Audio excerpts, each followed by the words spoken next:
और जैसे मैंने पहले बाबा साहब और साहब काशी राम जी के द्वारा बताई गई बातें बताई, आज यूपी में उसी मुकाम पर यह भीम आर्मी पहुंच गई है। कल रात को भाई चंद्रशेखर आजाद जी से मेरी बात हुई। सभी को पता है कि भारत के 5 राज्यों में चुनाव है, 5 राज्यों में चुनाव है। और आज 13 तारीख को भाई चंद्रशेखर आजाद को यहां पर आना था, तो कहा तो हम सत्ता हासिल करने की बात करते हैं। आज रात चंद्रशेखर भाई के साथ मेरी बात हुई। भाई ने बोला कि भाई क्या करना है, एक तरफ तो जो जीत में अपने गोल रखी है उसका समय है, उसमें पहुंचना जरूरी है, या जो बाबा साहब ने और साहब काशी राम जी ने कहा था कि समाज के लोगों देश की सत्ता पर कब्जा कर लो, ये सामाजिक बहिष्कार अपने आप रुक जाएगा। देश की सत्ता पर कब्जा कर लो, जो दिन दहाड़े हमारे लोगों को काट रहे हैं वो रुक जाएगा। देश की सत्ता पर कब्जा कर लो तो सरियाब हमारी बहन बेटियों की जो द्रोंद रहे हैं उन पे अंकुश लग जाएगा। मैंने कहा कि भाई जीत हम देखेंगे। सबसे पहला काम, जब हम इस देश की सत्ता पर कब्जा करेंगे, जब हम इस देश की सत्ता पर नीला झंडा फहराएंगे, तो ये सामाजिक बहिष्कार भी रुक जाएंगे और न्याय मिलना भी शुरू हो जाएगा। आज यदि थप्पड़ और छत्तर के पीड़ितों को न्याय नहीं मिल रहा है, क्यों नहीं मिल रहा पता आपको? पता है क्यों? बताएगा जरा कोई भाई, क्यों नहीं मिल रहा हमें न्याय? क्योंकि हमारी सत्ता नहीं, इसीलिए हमें न्याय नहीं मिला। जबकि सामाजिक बहिष्कार उन्होंने किया, सत्ता पर वो बैठे हैं। देखिए एमपी उनके, एमएलए उनके, सीएम उनका, उप सीएम उनका, देश का प्रधानमंत्री उनका, यहां तक के गृह मंत्री उनका। तो हम कहां न्याय ले लेंगे भाई? क्या मिल सकता है न्याय? जोर लगा लो। तो मैंने चंद्रशेखर भाई से कहा कि भाई साहब जीत हम देखेंगे। आज शाम तक आपको रिजल्ट मिल जाएगा यूपी में किसके साथ समझौता करके रास्ता चलाना जाएगी। क्योंकि जब तक सत्ता हासिल नहीं होगी भाई समाज के लोगों, तब तक ये एट्रोसिटी के केस बढ़ते रहेंगे। क्या आप चाहते हैं कि इस देश का बहुत ही सत्ता पर राज करके चाहते हैं आप लोग? एक बार जरा जोर से बताओ, क्या चाहते हैं आप लोग? तो भाई अगर आप सत्ता को हासिल करना चाहते हैं तो फिर ये चीज तो हमें बर्दाश्त करनी पड़ेगी। एक अकेला चंद्रशेखर आजाद सभी जगह नहीं जा सकता। और मैं तो ये कहता हूं कि ये जो खड़े हैं ना, ये हिसार, अंबाला, यमुनानगर, महेंद्रगढ़, पलवल, झज्जर, हिसार, जितने भी, ये सभी चंद्रशेखर हैं। ये सभी चंद्रशेखर हैं। और एक अकेला भी इंसान सभी जगह नहीं पहुंच सकता। और मैं ये कहता हूं कि आप भी चंद्रशेखर आजाद बनो। जब हर गांव में एक चंद्रशेखर आजाद होगा तो फिर ये एट्रोसिटी अपना आप रुक जाएगी। जब हर घर में चंद्रशेखर आजाद होगा तो क्रांति की ज्वाला हर घर से निकलेगी। भाई देखिए, गुरु रविदास जी ने भी कहा था कि ऐसा चाहूं राज में जहां मिले सबन को वन और छोटे बड़े सब संबसे रविदास रहे पर। गुरु रविदास जी ने भी तो राज की बात कही थी, समानता की बात कही थी।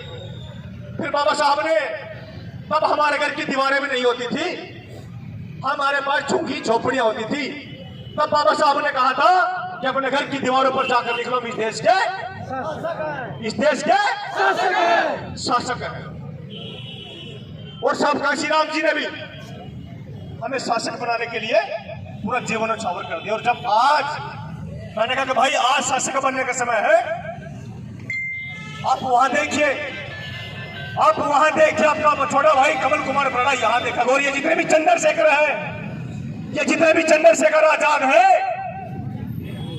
ये जीत में बड़ा आंदोलन तैयार करते हैं और आज आपके सामने तैयार होगा।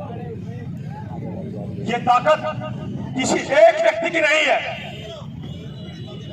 ये ताकत किसी एक व्यक्ति की नहीं है, ये ताकत आप सबकी है। ये ताकत मेरी इस बहन की है, मेरी इस माँ की है, ये ताकत मेरे भाइयों की है।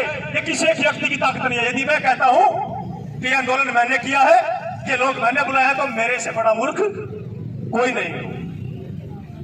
ये ताकत हर एक इंसान की है। जितने भी यहां पर पहुंचे हैं। भाई बात पीड़ितों की हो रही है, बात पीड़ितों की हो रही है। आप थोड़े से समझने की कोशिश करें। ये ताकत सब इंसानों की है, क्योंकि जब हम एक कमरा बनाते हैं ना, एक कमरा, तो उस कमरे को बनाने के लिए क्या करना पड़ता है? एक एक ईंट जोड़नी पड़ती है, एक एक ईंट लगानी पड़ती है। जब वो एक एक ईंट तैयार करके चारों दीवारें खड़ी हो जाती है तो ऊपर छत डलती है, जो हमें गर्मी, सर्दी, बरसात से बचाती है। तो मकान बनाने के लिए कौन जिम्मेदार है? हर एक ईंट जिम्मेदार है, हर एक ईंट का सहयोग है।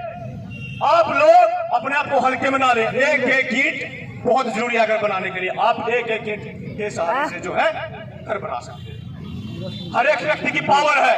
और रही बात भाई तो कि भाई ये तो चलता रहेगा जब तक। अभी नेताओं की बात कर रहे थे भाई, किसकी वोट डाल लेंगे? मैं तो स्पष्ट कहूंगा, स्पष्टवादी इंसान। आखिर वोट किसकी डालेंगे आप लोग? यदि आप लोग सच में ये जानना चाहते हैं कि वोट किसकी डालनी है, तो मुझे कहने की जरूरत नहीं है। मैंने पहले भी कहा था कि मैं वोट मांगने नहीं आया। सबको पता है कि अभी हमारे पूरे देश में कोहराम मचाती है, सबको पता है, कहने की जरूरत नहीं है। और यहाँ पर जितने भी जो है, वो चाहे कांग्रेस के हो, चाहे भाजपा के हो, चाहे इनेलो के हैं, वो किसी भी पार्टी के हैं, जो कि दलित, मैं दलितों की बात करूंगा। मुझे नहीं लेना किसी से, कोई दूसरी जाति के उसमें एमएलए एमपी, मुझे नहीं मतलब किसी से। मैं तो अपने समाज की बात करूंगा। क्या कोई नेता यहाँ पर आया? आएगा भी नहीं, क्योंकि वो नेता ही नहीं है, वो तो गुलाम है, गुलाम। उनके गले में पट्टा डाल रखा, पट्टा।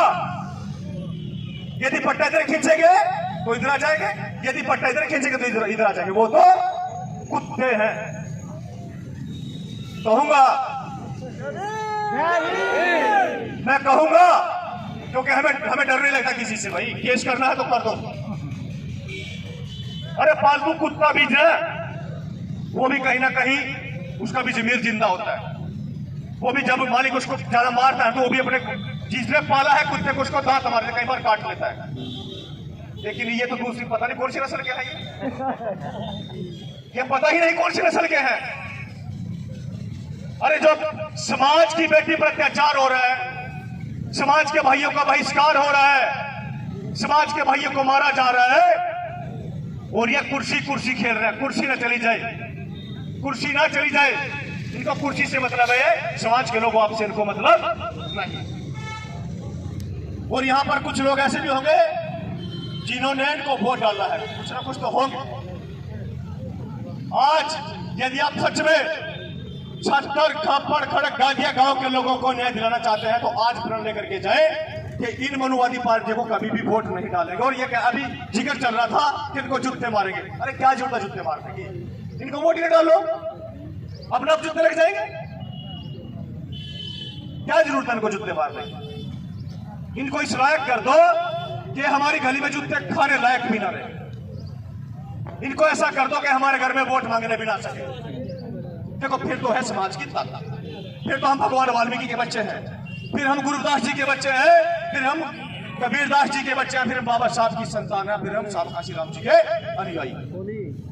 और यदि मेरे जैसे लोग यहाँ पर भाषण देकर के चले जाए, मीठी मीठी बातें कर ले और घर पे जाकर के आराम से सो जाए, तो फिर जो है हम खुद को भी धोखा दे रहे, समाज को भी धोखा दे रहे हैं, और उन महापुरुषों को भी धोखा दे रहे जिन्होंने अपना पूरा का पूरा जीवन इस बहुजन समाज के लिए न्यौछावर कर। यदि आप लोग चाहते हैं कि देश की बात निकलकर चंद्रशेखर भाई ने मुझे हरियाणा की जिम्मेदारी दे रखी है, यदि आप मैं ये भी जानता हूं कि यहाँ पर सिर्फ हरियाणा के ही लोग हैं, और यदि आप लोग चाहते हैं कि हरियाणा में उत्पीड़न रुक जाए, तो समाज के लोगों क्या करना होगा?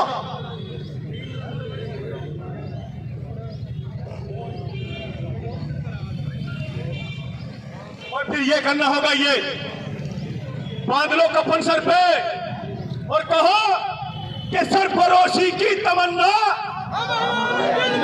और देखना है जोर कितना, वक्त आने पे बता देंगे तुझे आसमां, हम अभी से क्या बताएं।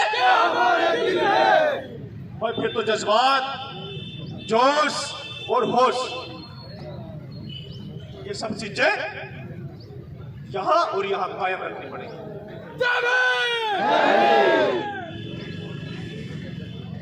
भाई ये सच है, क्योंकि हमने महसूस किया है दर्द को। जिस दिन छत्तर में पहले दिन लड़ाई हुई, जिस दिन छत्तर गांव में पहले दिन लड़ाई हुई, ये जिलाध्यक्ष खड़े हैं नरेश जी, और वो गुरमीत लड़का खड़ा है, ये सुशील भाई गवाह इस बात के। जिस दिन पहले दिन लड़ाई हुई छत्तर में, सुशील भाई आप लोगों ने फोन किया, अंबाला कितनी दूर पड़ता है यहां से? बहुत दूर पड़ता है। हमें दर्द था, हम उसी समय घर से चले लगभग 2 घंटे में छत्तर में पहुंच गए थे, और छत्तर का माहौल इतना डरावना था कि मेरे पास शब्द नहीं कहने के लिए। और ये लोग डरे हुए थे, कह रहे थे कि पता नहीं कब मार दे हमें, पता नहीं कब हमारे घर पे हमला कर दे। हमने कहा कि भाई ठीक है, वो लोग आपको मारेंगे तो पहले हमें हमारे ऊपर से गुजरना पड़ेगा।